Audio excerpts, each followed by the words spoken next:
Welcome to Brotosynthesis. I'm Steve. And I am Casey. Charm in every conversation, growth in every idea. We are just two Baltimore boys cutting it up about life, sports, culture, and anything else that we find interesting.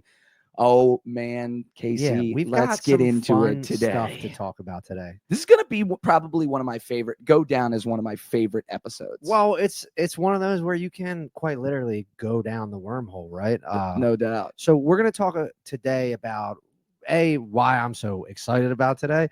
We get to talk about how we kind of came to this idea. Oh, yeah. I forgot that kind of plays into it, too. Yeah, man. So little does anyone know, like me and Steve kind of started doing this coming out of our app Hotlines. We were like, well, how can we, develop the community that we're trying to build around Baltimore, and what's really like a good idea and way to do that. And we wanted to engage that community more. Yeah, the people that were interested in sports, but were casuals, people that might enjoy Hotlines as an app. But really, we thought it'd be a great opportunity for us to show a little bit more of our personalities. As you know, we are the founders of a mobile app, so people don't get to engage with us and see us very often. They don't see us. And we're, part of our company and our brand is how proud we are of being from Baltimore. Absolutely. And how determined we are to really do something special in business. And so we believe in the app, but we thought, if we can create a community around it, that might even be more fun, but give us a chance to really grow the brand. Yeah. So we were at the Double T Diner in Perry Hall.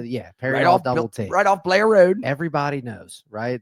You have one close. So we're sitting there and we're literally recording our first episode right then and there on a cell phone. With an iPhone on the table. Absolutely. Like eating with Otter. Eating corned beef hash and pancakes. There were plenty of sides of corned beef hash and sausage gravy going around. But so we just started like talking about like what we thought it was going to be and this and that. And then lo and behold, Steve and our server started talking about like this random ass conspiracy that I'd never heard of. What was his name? Do you remember his name? I want to say it was like Doug or Pete. It was definitely just a single syllable for sure. One syllable, classic white dude, serving at a diner. Like, hey, he's in his 50s. He's just trying to make it. And I gotta say, this man had a profile that told me when he walked up to the table, this is going to be an exceptional meal at the diner. Yeah. He looked like a seasoned vet, haggard, disheveled, vest falling off. He had, it was clear that he rocks the mustache, but because he hasn't shaved in 4 days, it's kind of grown in some patches around that. Yeah. And, he wasn't very engaging. He was surgical to the table, get the order, get it out. But when this particular conspiracy theory came up at the table, he opened up. He became a new man, and he and I started engaging, and it was like we were fast friends, right? Dude, I'm telling you, it was like so this is a guy, he waddled, he had a pop. Oh yeah, he waddled. Like you knew you gotta waddle if you're gonna dine up in the server. Like he would have been in any bar with no windows drinking a Budweiser or any of the cheaper beers, right? Like that was him. Who's your boy that hangs out down in Dundalk that's always drinking bukas and screaming, oh yeah. Oh, my guy Terry? Yeah, he would be friends with Terry for sure. Foley's quarters boy, but he looks like one of Terry's longtime friends. Looks like they would know each other across the bar. That's for sure. All right, good. So what were y'all talking about? Let's hear it. All right. So this conspiracy theory has gotten more traction in the last couple years. It has finally gone public, and I'll say like much bigger than Baltimore. Okay. Really? There have been some podcasts. There was actually, I believe, like a real documentary, like a documentary short by like Untold. No shit. Yeah. So it's finally picked up some traction. But I am here as a Baltimore native to set some of the records straight on this famous conspiracy. This is the Cal Ripken Jr. Iron Man streak conspiracy. So, Steve, I remember Iron Man. Do you remember the number of games that Iron Man was? 21-31, if I'm not mistaken. Yesterday I could have swore it was like 31-28 or some shit. I was telling my wife about it.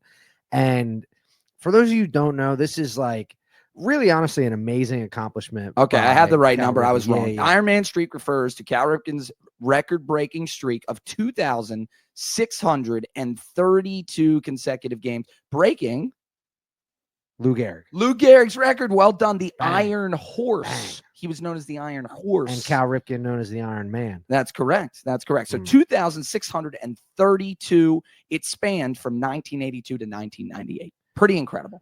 And so we're talking like we're in the fucking diner and Steve and Doug somehow get on the topic of this conspiracy. Oh, Doug was filling up my Doug, Doug was like, coffee. Doug knew more about it. He was like, you need a hot spot, which is classic diner talk for a little spot a little hot shot. You need a little hot shot. And I'm like, yeah, man. And as Doug is at the table filling the coffee, I just happen to start talking about right. I happen to start saying, well, yeah, I mean, there's the conspiracy about, Cal Ripken beating the shit out of Kevin Costner. And you and our CTO at the time just go full wide-eyed, and you're like, what the fuck are you talking about, dude? Because obviously Cal it's Ripken like Kevin beat the shit out of Costner. Kevin You know Costner? what I mean? Like Yes. movie star, 90s, Tin Cup, like So, Field of Dreams. Here's the basic premise, okay? Cal Ripken, Hall of Fame baseball player, the pride of Baltimore, grows up in Aberdeen, Maryland. Yeah, he's from up He's the a street. local boy. His dad plays for the Orioles. His brother plays for the Orioles. The family affair in baseball.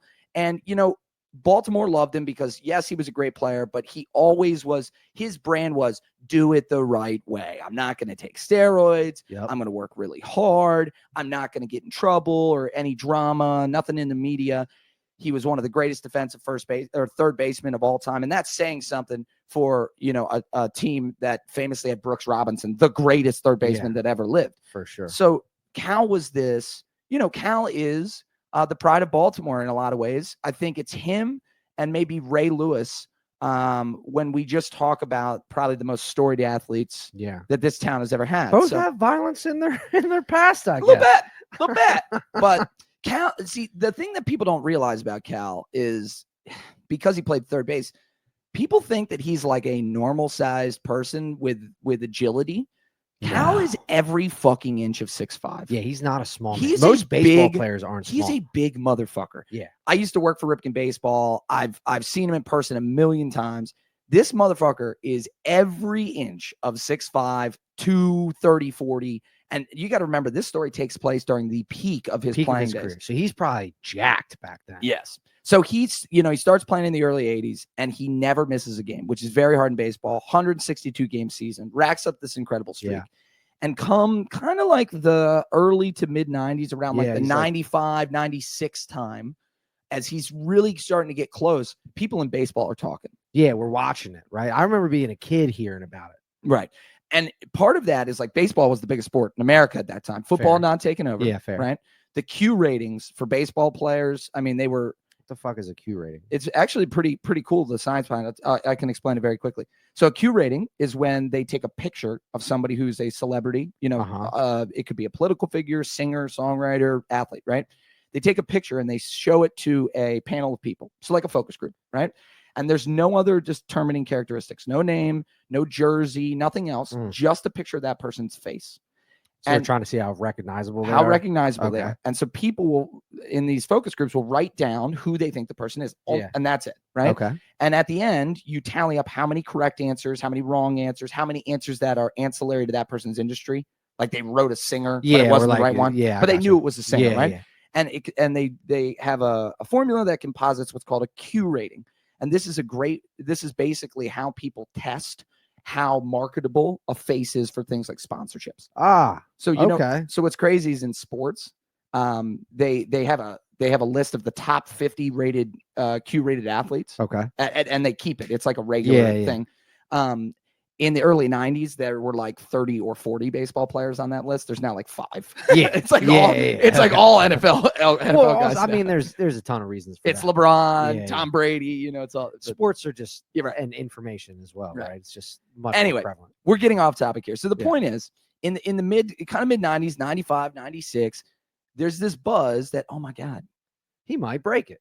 Is Cal going to become the Iron Man? Is he going to break Lou Gehrig's record that's held nearly 80 years? I was going to ask. 80 years? Gehrig played with the Murderers Row Yankees. He played with Babe Ruth and famously passed away, from what became Lou Gehrig's disease. Yeah. And gave this impassioned speech about how the greatest thing that he ever had in his life was this love for baseball. And it's this, he did it on the diamond in Yankee Stadium on his last game. And it was this kind of, again, very formidable moment in like famous athletes falling ill. The Jimmy V before Jimmy V. Exactly.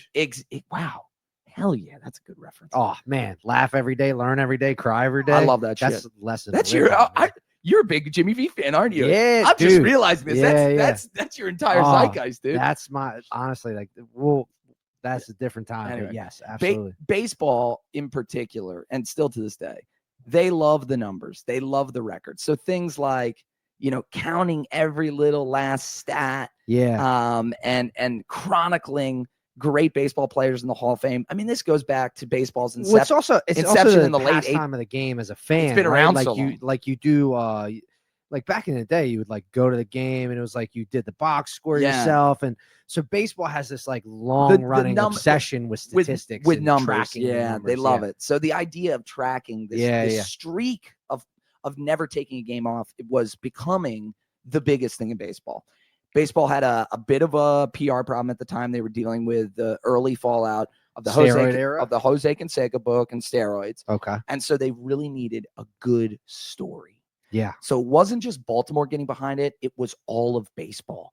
There was a marketing and economic machine behind Cal Ripken making the Iron Man streak, hitting the Iron Man streak. It was a big deal. It was. And it was, a couple years leading up to when he does it. And it's also an amazing accomplishment. But like, so what happened, right? Yeah. So he's cruising, he's going, he's playing all his games. Like, so that's the backdrop. Yeah. Right? And it'd be one thing if Cal was just streaking, but the Orioles are also one of the best teams in baseball. Yeah, at the time, for They've sure. assembled a Hall of Fame infield of, Rafael Palmeiro, Roberto Alomar, and Cal Ripken. I mean, those three guys all have 2,500 hits. Rafi has 3,000, so does Cal. And Rafi's one of the only 5 players ever to have at least 2,500 hits and 500 home runs. So we're talking about this team was fucking good. Enter the good of the numbers. Oh, my God. This guy's fucking just rattling off the stats. Proving his point that people love numbers. Let's bring Kevin Costner. Yeah. That's my question. It's like, what the fuck?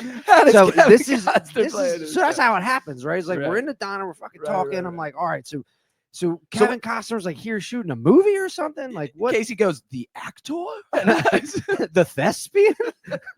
So Kevin Costner does Dances with Wolves.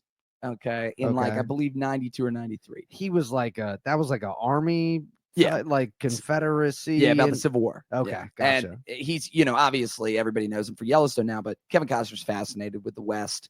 And so this was kind of like a post-Civil War movie about this interaction of soldiers with a lot of Indian tribes. It's called Dances with Wolves. Famous movie, but after he makes that, he has a blank check. Do whatever he wants. 100%. And he decides that his next move is to come to Baltimore, Maryland, and start shooting a movie. Do you know what the movie was? I thank you. That movie was JFK. JFK. He was working on JFK. Yeah. It makes sense. DC proximity. Yeah. And so he's working on JFK, and I believe it was. It might have been. I might have my dates a little off, but I'm almost certain it is JFK.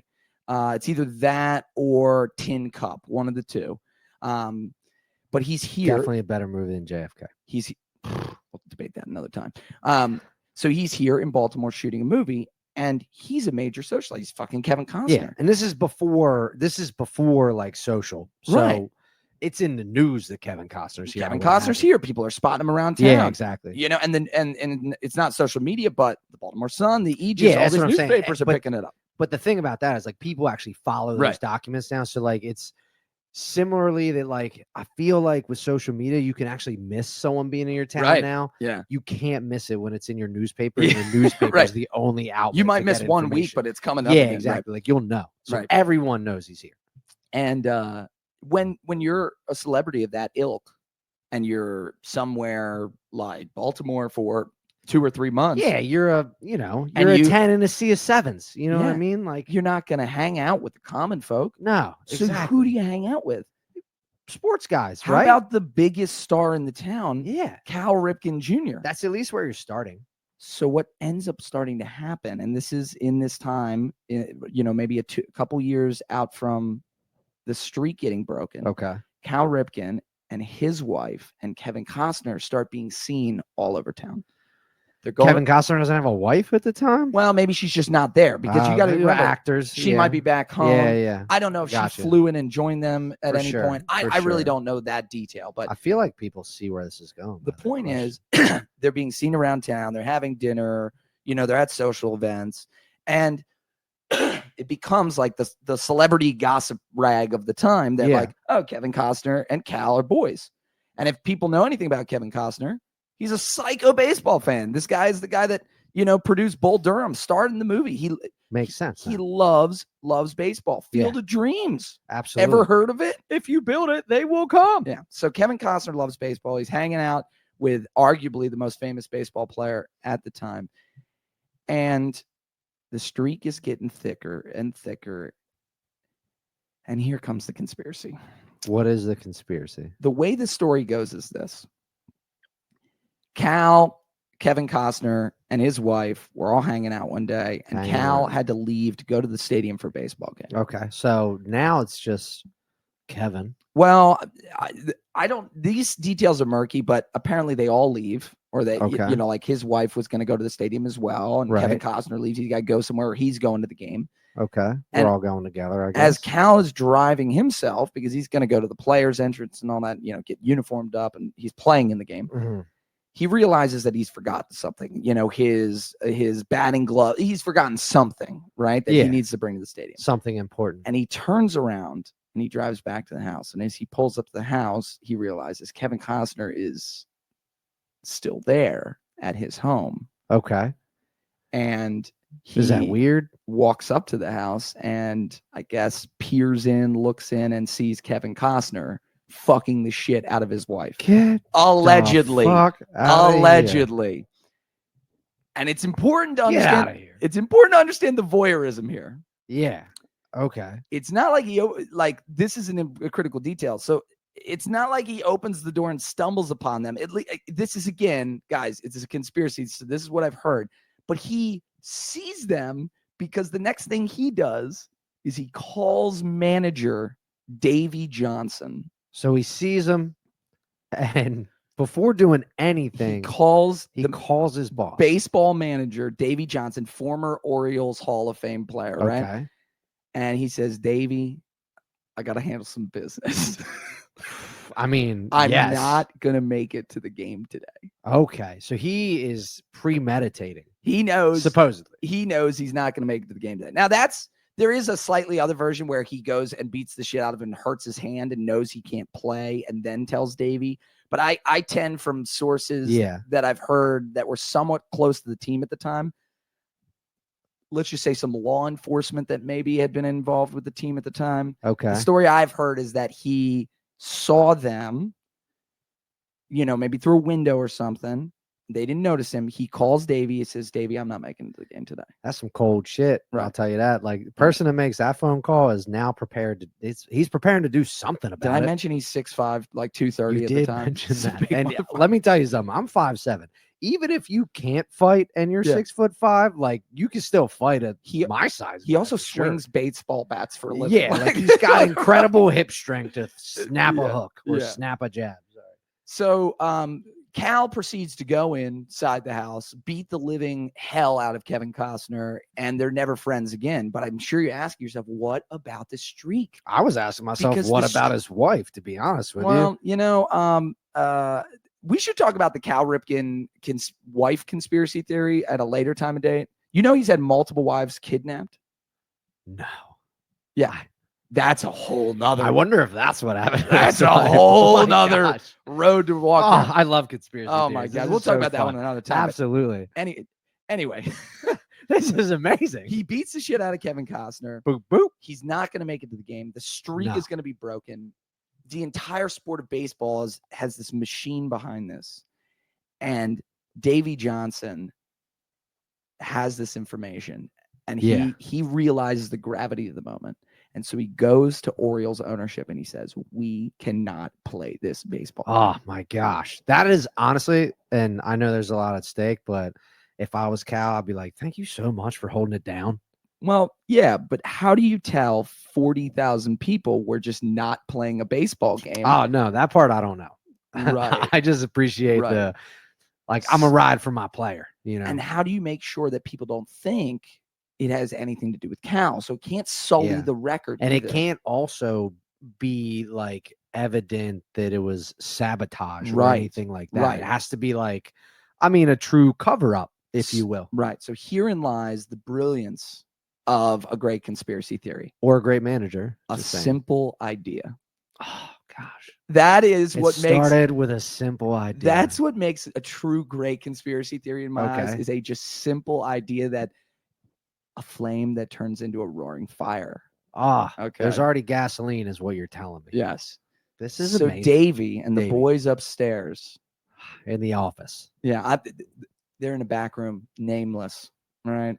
Before cell phones that could anonymously record. They say to themselves, how are we going to stop this game and preserve this streak while making sure, from a PR perspective, everything looks on the up and up? Health inspector. They shut the power down in the stadium and tell everybody, sorry, blackout. Get the fuck. Can't play today. What? Can't play today. The fuck? Get out of here.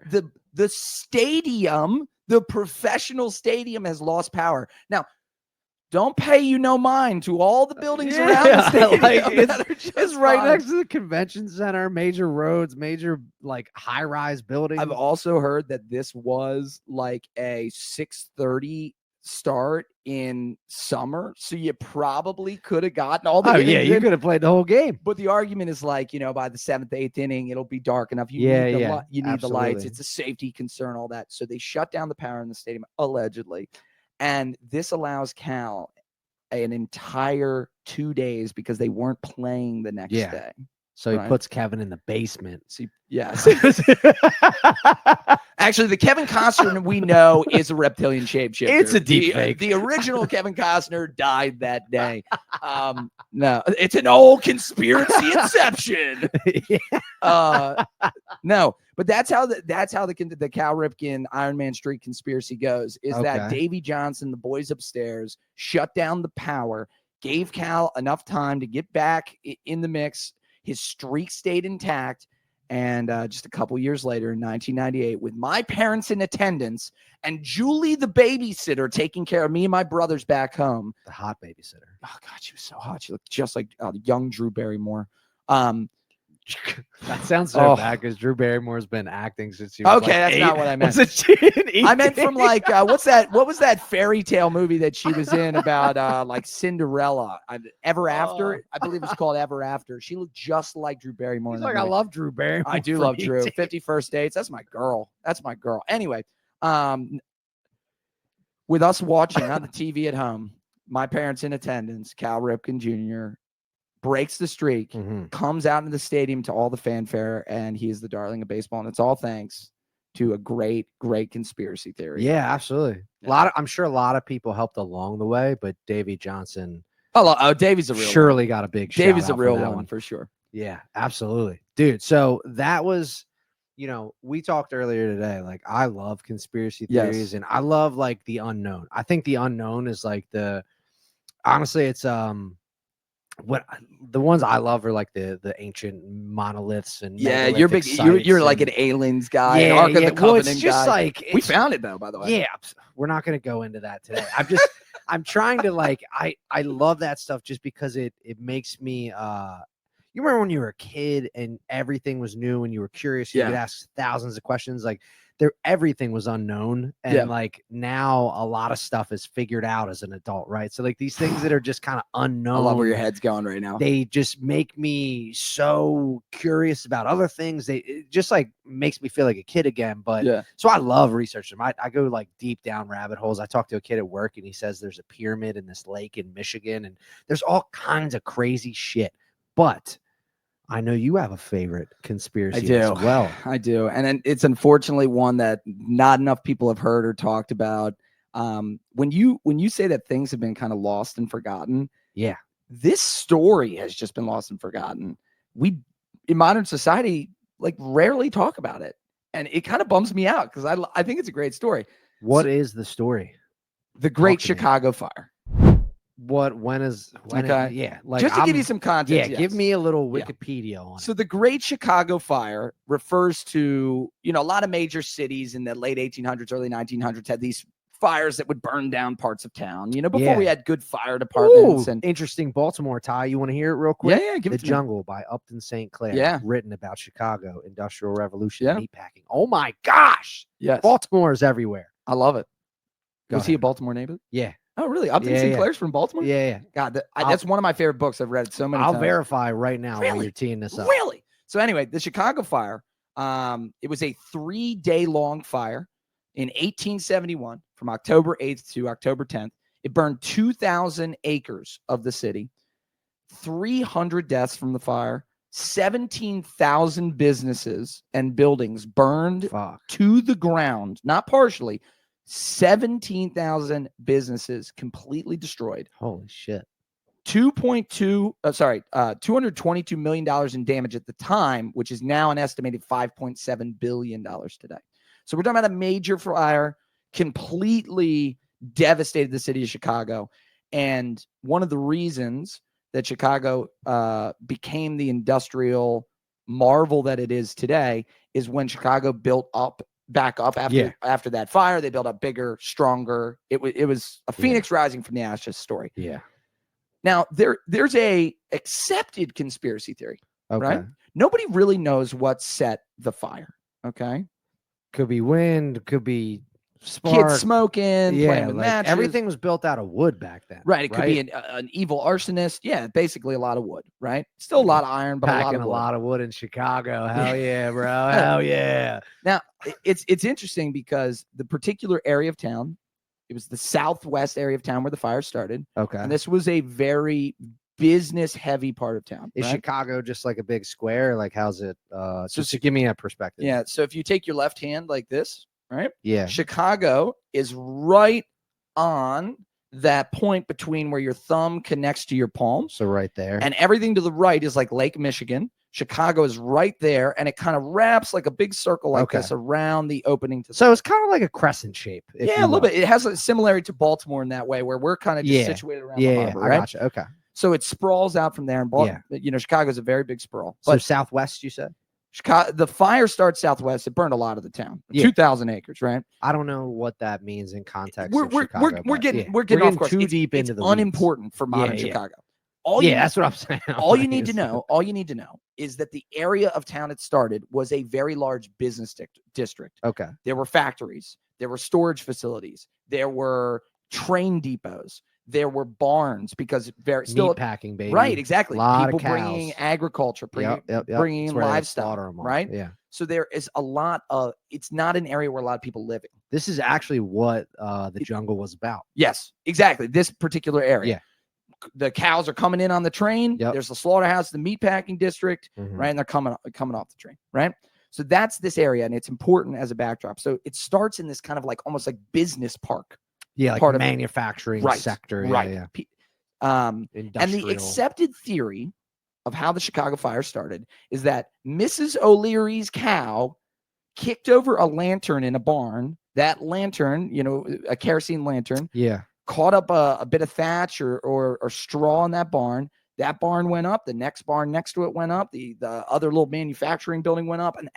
And these buildings weren't heavily attended. This is the middle of the night, right? Nobody's there working right then and there. They're home sleeping. Yeah. These buildings go up. The fire got out of control, and it raged through the rest of the city for the next 3 days. Okay. Yeah. So the accepted theory is Mrs. O'Leary's cow kicked over the lantern.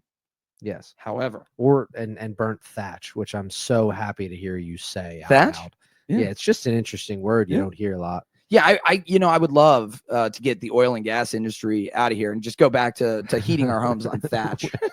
Yeah, kerosene and thatch. Kerosene and thatch. But here's my favorite conspiracy theory. So it's a lady. Okay, let me just kind of like how like the lady. It was like she lived there. So the O'Learys were like a cattle slaughterhouse, meat packing company. They had a big barn in this area, and I'm just telling you that if you go to Chicago or somebody brings up the Chicago fire, Yeah. they'll say, "Oh yeah, it was Mrs. O'Leary's cow. Gotcha. The cow gotcha. kicked over a lantern." That's like the Sounds odd to because me. nobody knows what it was, so they've just been like, "Oh, Mrs. O'Leary." Yeah, The fire seemed to start at the O'Leary's barn for sure. Her Okay, cow that kicked makes over a sense. lantern. Because right? I'm like, they have thousands of cows Right. a But day, a month, or whatever. It's like, a blameless conspiracy. yeah, exactly. Right.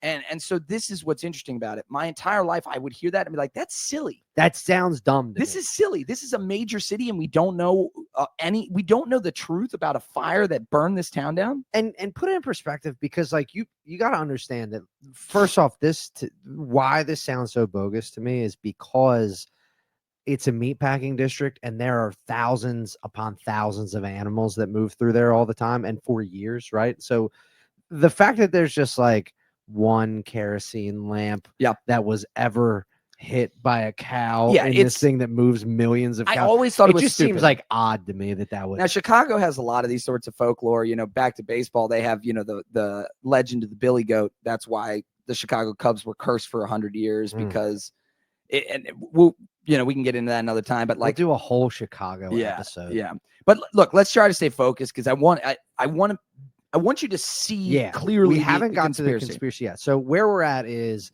Chicago fire. Yeah. It's massive, and Miss O'Leary's cow is lit a barn on fire, and that's that's kind of like the party line accepted stance. I don't like that one. I'm believe not satisfied. I believe, and I'm going to say again, this is a conspiracy. Yeah. Theory, So I do wholeheartedly believe this because another tenet of conspiracy theories. I said it starts with a small idea. Another tenet of conspiracy theories is follow the motherfucking money. Okay. That's a tenet of life. Right follow the money. And you can usually see who has the incentive to do anything. So tell me. The Chicago fire happened in 1871. Okay. Okay. In 1870, okay, at that point in history, Chicago was the #1 beer producing city in America.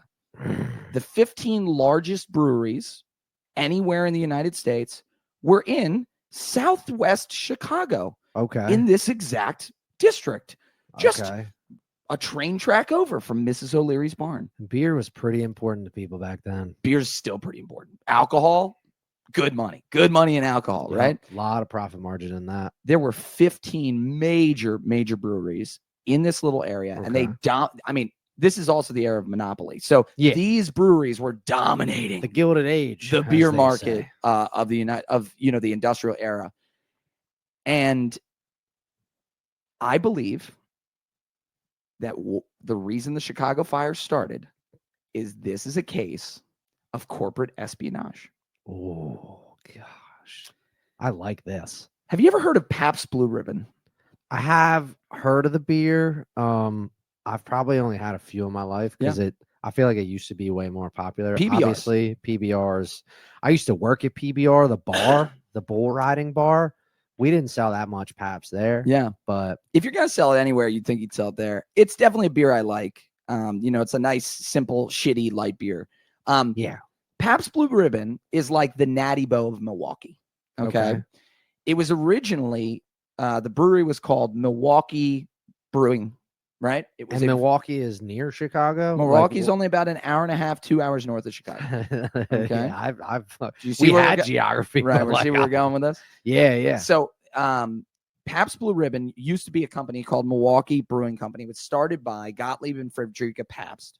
It was started by Jacob Best, and it was Milwaukee's best brewing company. Oh, yeah, okay. And along comes some German immigrants, Gottlieb and Friederike Pabst, and they have a son named Frederick. Okay, Frederick Pabst. Oh, Freddie Pabst. And Freddie Pabst marries Jacob Best's daughter. So he marries into this beer empire, right? Did he take her last name? No, he didn't. Okay. And so she went from being Maria Best to being now the husband of Frederick Pabst. Okay. And Pabst, he marries into this beer family and he starts working for the brewery. And in 1867, Frederick Pabst takes over the company from his father-in-law.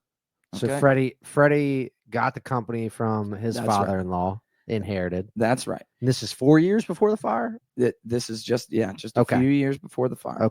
Okay. And what's crazy is he immediately comes in and starts to transform the company For the better or for the worse? For the better. Oh, I love that.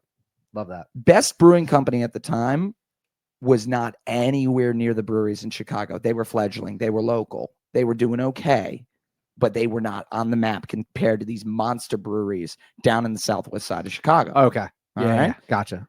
Pabst, So he's like he's today's startup. He's a startup correct. brewery. Pabst comes in and immediately changes the name. It's no longer the Best Brewing Company. Now it's the Pabst Blue Ribbon Beer Company.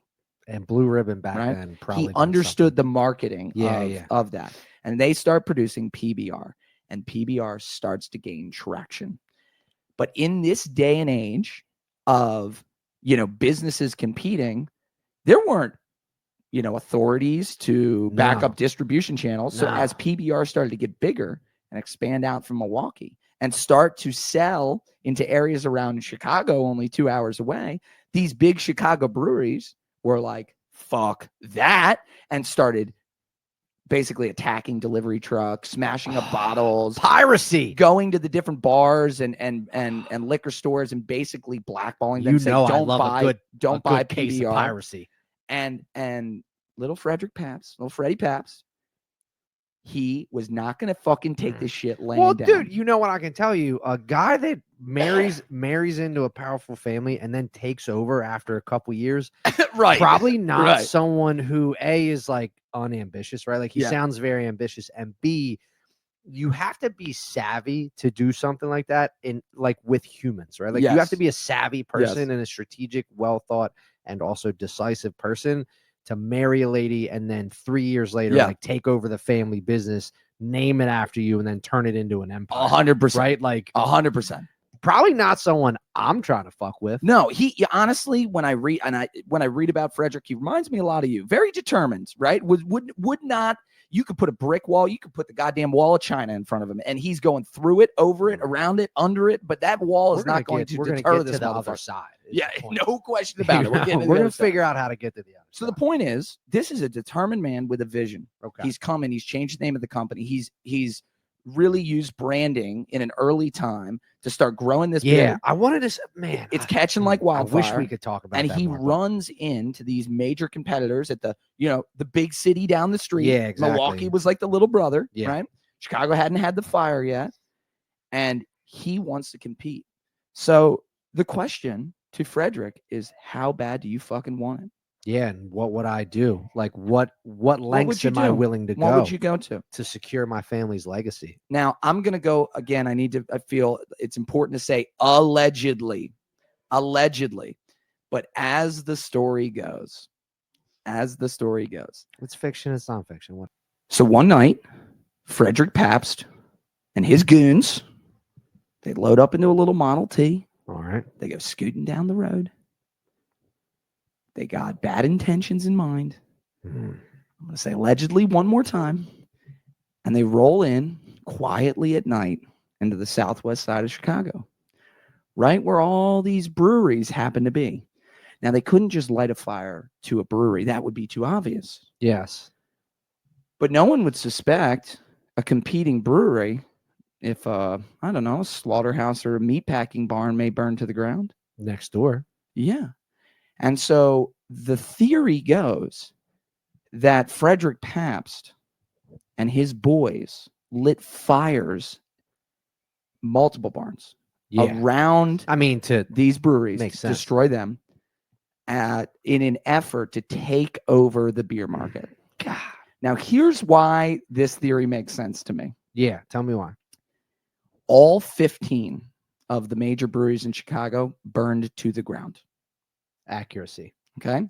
Within a year, 7 new breweries had opened in Milwaukee.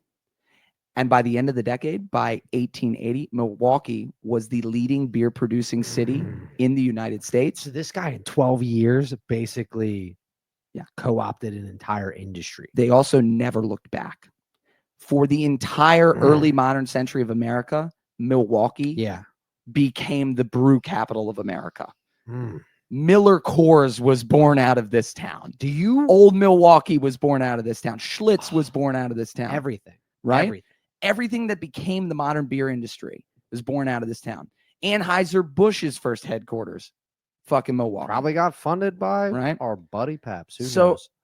when I see that kind of industry shift, and PBR became, obviously a major massive. player. They started distributing nationally, but it's almost like how FanDuel and DraftKings got to jump on everybody else in the game. Oh yeah, but like sliding into fantasy, and then we're like, oh, by the way, Yeah, it's just turn on it's just gambling. fantasy sports. Yeah, we'll deal with that later on down the line. They basically paused everybody else in the market and stole the whole thing overnight. Because people still need to drink beer. Stole the whole thing overnight. You know what I love about that? That's my favorite conspiracy. My favorite part of this, and maybe the version that I'll always ascribe, is the fact that Freddie went down to Chicago with them, as opposed to like, did he go or not? Did he send the goons or did he go? I'm like, man, it is a savage move to go down there with the boys. Like, no, I'm standing on this. Like, this is how we're gonna make it, and I'm gonna run this shit myself. It's funny you should say that, because when I think about this, it's like that scene from The Town where Ben Affleck goes to get Jeremy Renner,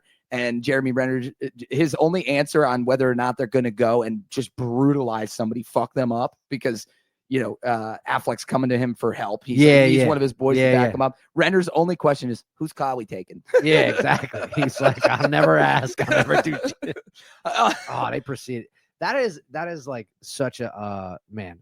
That's like the growing up, honestly, like in a place like Baltimore, like very like, I'm not asking any questions. If you got a problem, I'm your only family. Like, what are we doing? Who we fucking up? I love it. I love it. Y'all, if you like conspiracy theories, there's many more to come. We've only scratched the surface, but those are two of our absolute favorites. It's been a pleasure hanging out with you again. Always a pleasure hanging out with you. Yeah, man. Absolutely. Yes. Please check us out on the Substack. It's a great long form way to get, if you're not somebody that can watch on video or listen on podcasts, it's a great way to get a quick read while you're starting your morning, enjoying your coffee. Always check us out on YouTube and all your podcast platforms. Yes, we do have an audio version of this show. It is on Apple Pod, Google Pod, Pandora, and Spotify. You get it wherever you get your podcasts. And please join this community. We're going to continue to grow it on socials, but we love your support, love your engagement, guys. We love Baltimore. We love sports, and we love talking about things in culture that fascinate us. So if you have any topics, engage with us on there. We'd love to get your take on some things that Casey and I need to synthesize on. So yeah, absolutely. It's been a great time. Enjoy your holiday weekend. Oh yeah, Memorial Day weekend. Get out there on the town. Woot, woot. All right. Until next time, y'all, keep on synthesizing.